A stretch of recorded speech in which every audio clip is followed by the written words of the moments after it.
बकर Siddique Umar Khattab जिंदाबाद, उस्मान गनी भी प्यारे गे, मौला अली भी हमारे गे, मोमिन के दिल में एक धम ये धड़कते हैं। चलबे আমরা কার সৈনিক?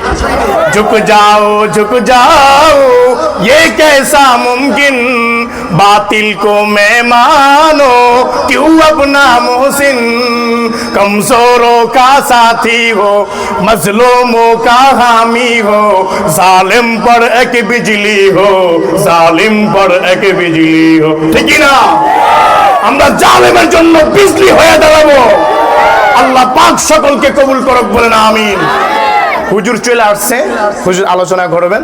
কাতিয়ার হুজুর পীর সাহেব দামাত বরকাতুহুম, হুজুরের সাথে গতকাল আমার দেখা হয়েছে। হুজুর অনেক জবরদস্ত আলোচনা করেন। ইখলাসের নিয়তে বসবেন, হুজুর দোয়া করবেন, আখেরি মুনাজাত করবেন। এর আগে কেউ উঠাউঠি করবেন না। এরকম একজন বুজুর্গ পাইছেন, এটা তো আপনি আমার জন্য সাত কপাল। আমি হুজুরের হাতটা বুকে লাগাইছি। বয়ানের পরে সকলেই হুজুরের হাতে একটা চুমা দিবেন, দোয়া নেবেন, মাথাটা আগায় দিবেন যে হুজুর একটু ফুদিয়া দেন। পারবেন তো ইনশাআল্লাহ? আল্লাহ সবাইকে দ্বীনের জন্য কবুল করুক, বলেন আমিন। আসসালাম।